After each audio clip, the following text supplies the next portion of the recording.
A warm welcome to all our viewers. I'm your host Pratiksha Mishra and you're watching another episode of South Asia Focus. Let's begin the show. As the world rides the AI revolution, India is stepping up to shape its future. In New Delhi, global leaders, policymakers, tech giants, and young innovators gathered to decode what's next for artificial intelligence. From responsible AI and digital infrastructure to startups and skilling, the summit spotlighted India's bold vision, innovative, inclusive, and ready to lead the global tech game. Artificial intelligence is no longer just about the future. It is already part of our daily lives. From industry and education to healthcare and research, AI is transforming the world, and India is ready to lead this change.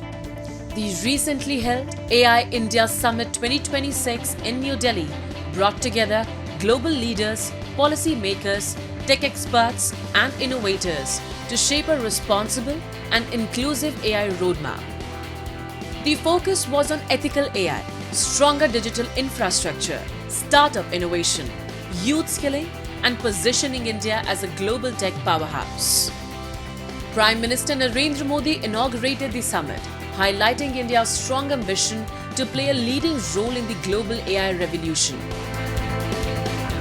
AI के बारे में देश भर में जानकारी मिले और विशेषकर हमारे किसानों को, MSMEs को, हमारे ग्रामीण क्षेत्रों में रहने वाले नागरिकों को, इसके लिए भारत ने जो सॉवरेन मॉडल्स में काम किया है, इसमें बहुत बड़ा फोकस रखा है मल्टीलिंगुअल मॉडल्स पे।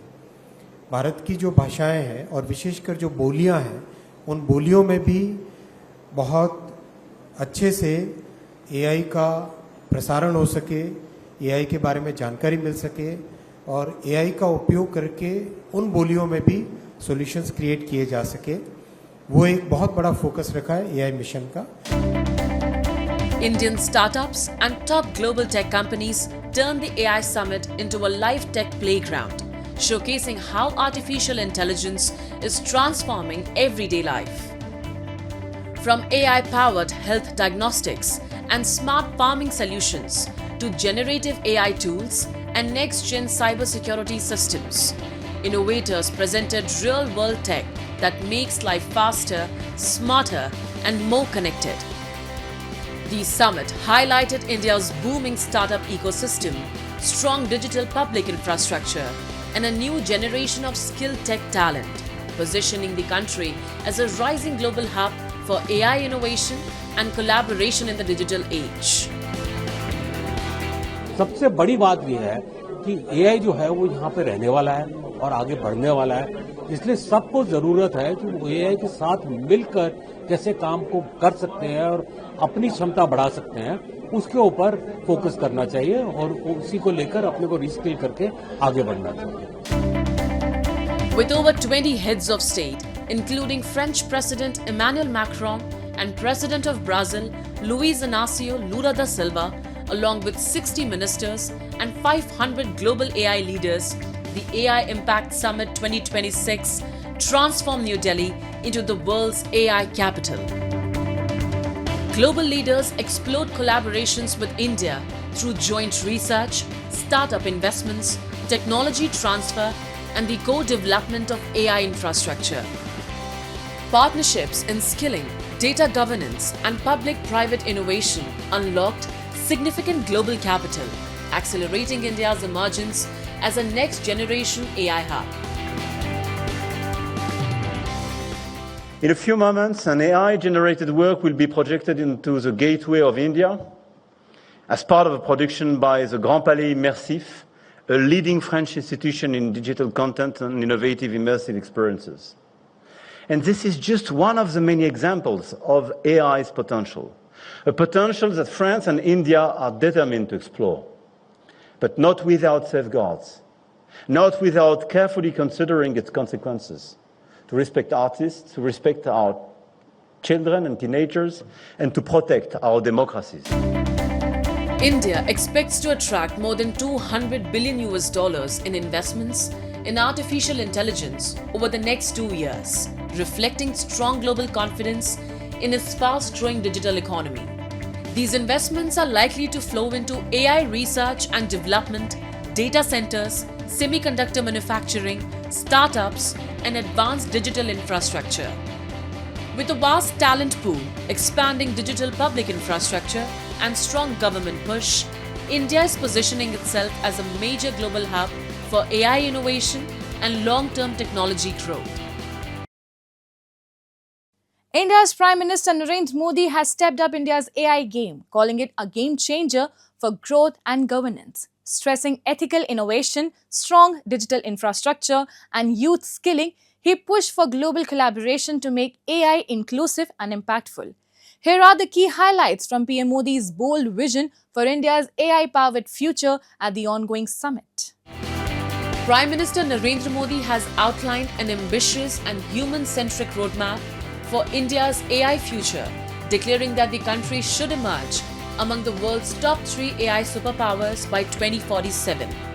In an interview to ANI during the India AI Impact Summit 2026, the Prime Minister emphasized that artificial intelligence must serve humanity under the guiding philosophy of Sarvajan Hitai, Sarvajan Sukhai, welfare and happiness for all.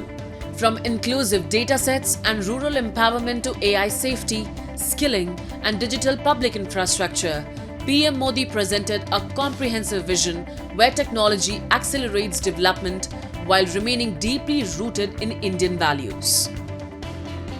According to him, AI should ensure inclusive welfare and equitable outcomes for every citizen. He has set an ambitious target, positioning India among the world's top 3 AI superpowers by 2047, not just as a consumer of technology, but as a global creator and innovator. AI, he says, will play a crucial role in achieving the vision of Viksit Bharat 2047, bridging the urban-rural divide, expanding economic opportunities, and driving inclusive national growth. In healthcare, AI-powered tools are already helping with early detection of diseases such as tuberculosis, diabetic retinopathy, and epilepsy at primary health centers, improving access to timely treatment. In education, personalized learning platforms in Indian languages are supporting students in rural and government schools, making quality education more accessible. AI is empowering women at the grassroots level. Nearly 36 lakh women dairy farmers are receiving real-time guidance on cattle health and productivity through AI-driven tools. For farmers, AI-powered crop advisory systems, soil analytics, and weather intelligence are enabling smarter and more localized agricultural decisions. Addressing concerns around fairness, India is working on inclusive datasets and regional language AI models to reduce gender, linguistic, and social economic bias in AI systems. India's strong digital public infrastructure, including Aadhaar and UPI, is being integrated with AI to enhance governance, welfare delivery, and public service efficiency at scale. And finally, through the India AI Mission, the AI Safety Institute, Centers of Excellence, and large-scale skilling initiatives, the government is building a secure, innovative, and self-reliant AI ecosystem for the future. In essence, Narendra Modi has positioned AI as a transformative force for inclusive growth, ethical innovation, and national self-reliance, envisioning India not just as a participant, but as a global leader in the AI revolution by 2047. Bangladesh has entered a new political chapter. Tariq Rahman has taken oath as Prime Minister, marking the return of the Bangladesh Nationalist Party to power after nearly 2 decades. But the transition follows a year of upheaval, a contested election, and deep political polarization. As Dhaka recalibrates its domestic priorities, regional powers are closely watching the implications for South Asia's strategic balance. Tariq Rahman took oath at an open-air ceremony at the South Plaza of the Jatiya Sangsad Bhavan in Dhaka, departing from the long-standing tradition of hosting the event and the Banga Bhavan. President Mohammad Shahabuddin administered the oath in the presence of senior political leaders, diplomats, civil and military officials, and representatives from several countries, including India, China, and Pakistan. India sent a prominent delegation for the ceremony. Among those present was Indian Parliament Speaker Om Birla, signaling New Delhi's intent to maintain high-level political engagement with the new administration in Dhaka. Indian Prime Minister Narendra Modi congratulated Tariq Rahman on his victory, expressing confidence that bilateral cooperation in trade, connectivity, energy, and regional security would continue to deepen under the new government. The ceremony was held amid tight security as thousands of BNP supporters gathered across the capital to celebrate the party's return to power after 20 years. We are about to bring our journey in a situation marked by a fragile economy, left behind by the authoritarian regime, weakened constitution and statutory institution, and a deterring law and order situation. Rahman assumes office after a turbulent political period in Bangladesh. In 2024, a Gen Z-led mass uprising forced Sheikh Hasina to step down, ending years of Awami League rule. An interim administration headed by Nobel laureate Muhammad Yunus was formed to oversee the transition and conduct fresh elections. The Bangladesh Nationalist Party secured a two-thirds majority in the February 12 polls, while the Awami League was barred from contesting after its registration was revoked by the Election Commission.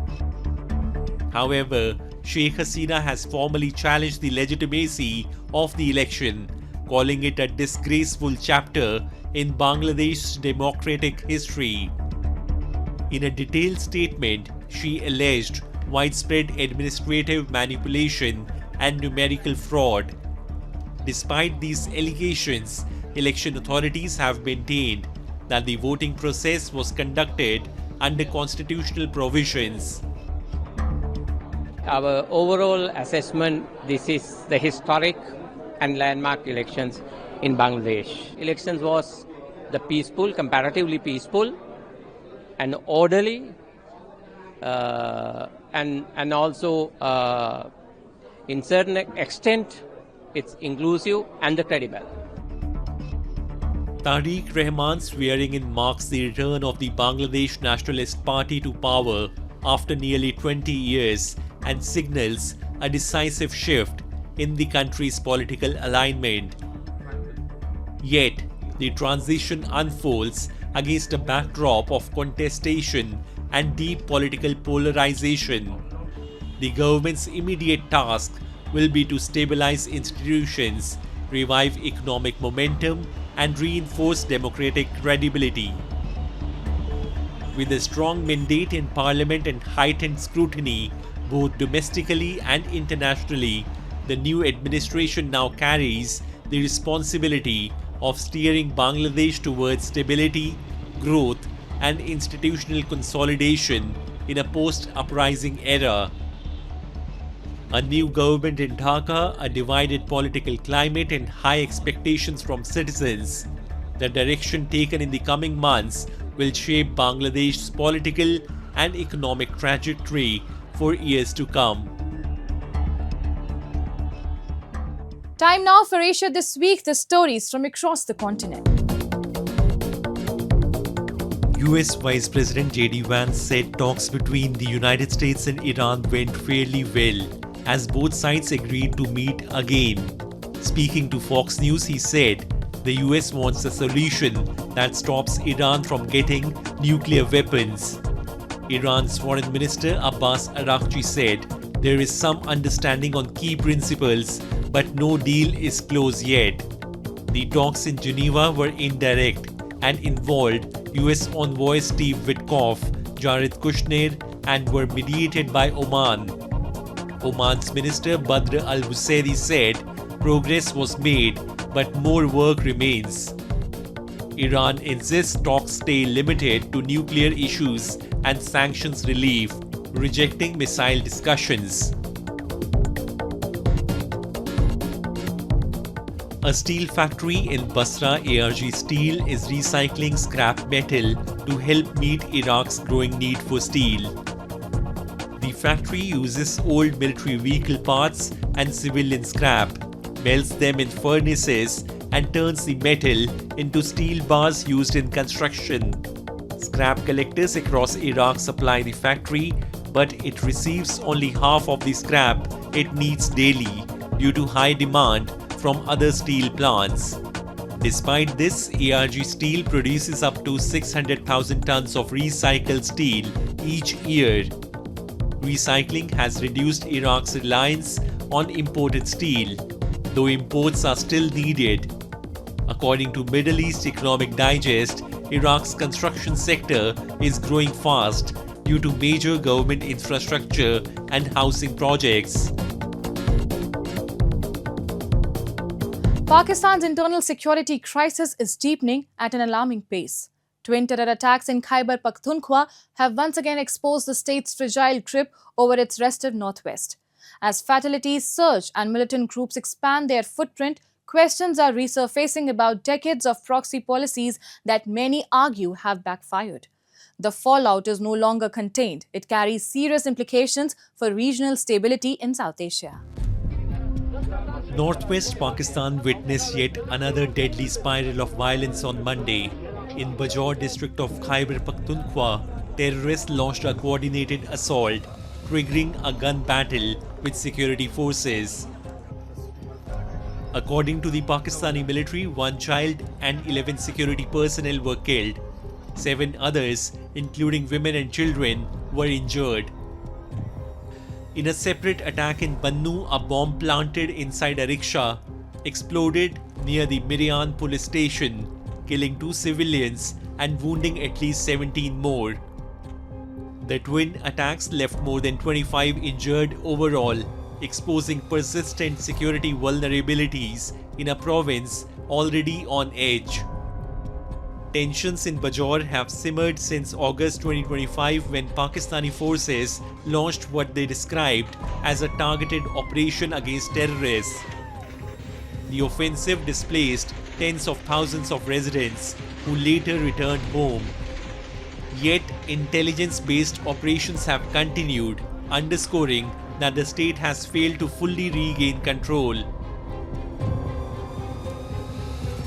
Which is a static target. It was attacked by a suicide bomber, but the number of casualties is actually very, very high.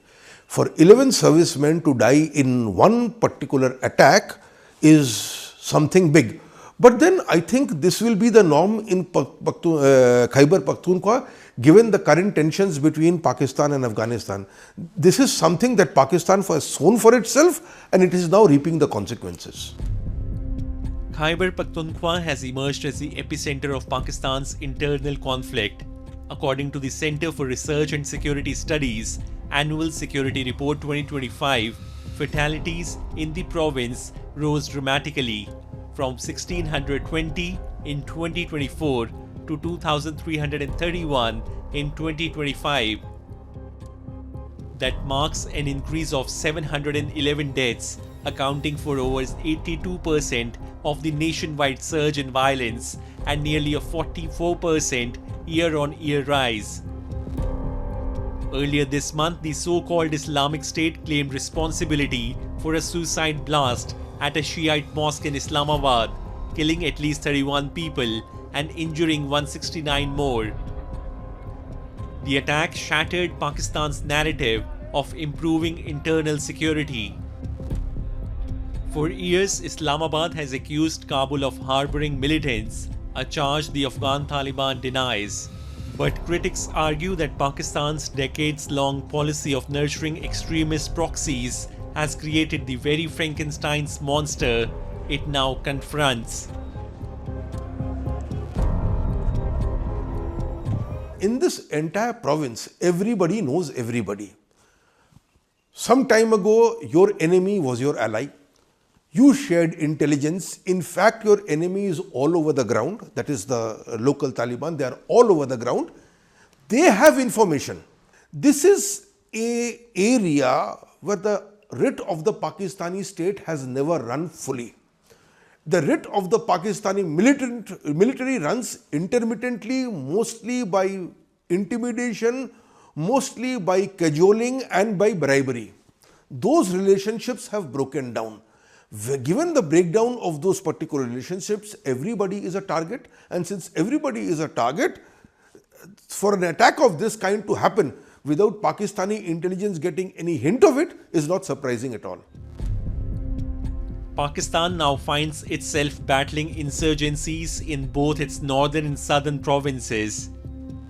What was once framed as strategic depth in Afghanistan has turned into strategic chaos at home. For the wider South Asian region, the implications are alarming. A destabilized Pakistan, armed with nuclear weapons and plagued by militant networks, poses risks far beyond its borders. As violence mounts, the fundamental question remains: can Islamabad dismantle the extremist infrastructure it once cultivated, or will the cycle of proxy warfare continue to consume the state itself?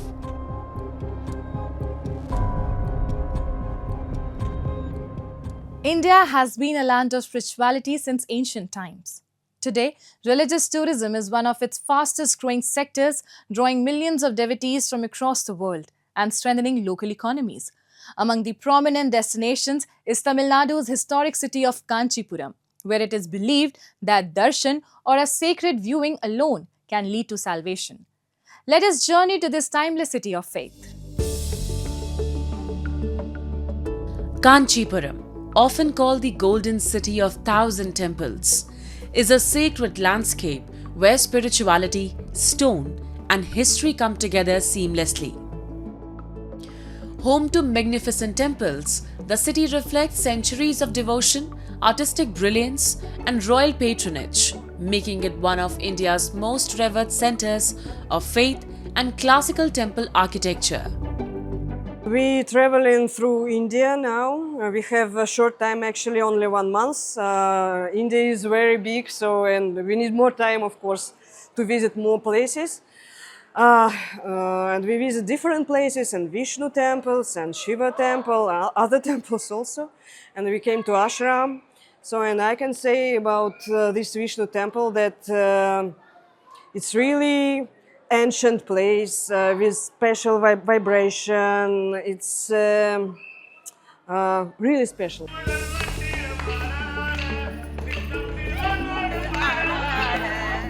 Once a capital or prominent center under the Pallav, Chol, Vijayanagar and Nayak dynasties, Kanchipuram thrived under generous royal patronage that transformed temple architecture into enduring masterpieces of art and devotion. Counted among Hinduism's 7 sacred cities, it is uniquely blessed by the harmonious coexistence of Shaivat and Vaishvanit traditions, where Shiva and Vishnu are worshipped side by side, creating a rare spiritual balance that continues to draw countless devotees, scholars, and seekers from across the world. The city is a very old city, and it is known as the city of 1000 temples. There are a lot of temples around every nook and corner of the city, and the people are also very welcoming, and this place is so endearing. The ancient temples of Kanchipuram, be it the Ekambareswarar temple or the Varadaraj Perumal temple, are not merely places of worship, but living chronicles of India's rich art, culture, and spiritual heritage. The intricately carved pillars within the temple's pillared halls draw special attention, each sculpture narrating a distinct story, legend, or emotion. Together, they transform these sacred spaces into vibrant galleries of stone where devotion and craftsmanship come alive through timeless artistry. Kanchipuram remains not just a city of temples but a timeless testament to India's enduring spiritual legacy and cultural brilliance. And with that, we come to the end of this week's episode. See you next week. Till then, goodbye and take care.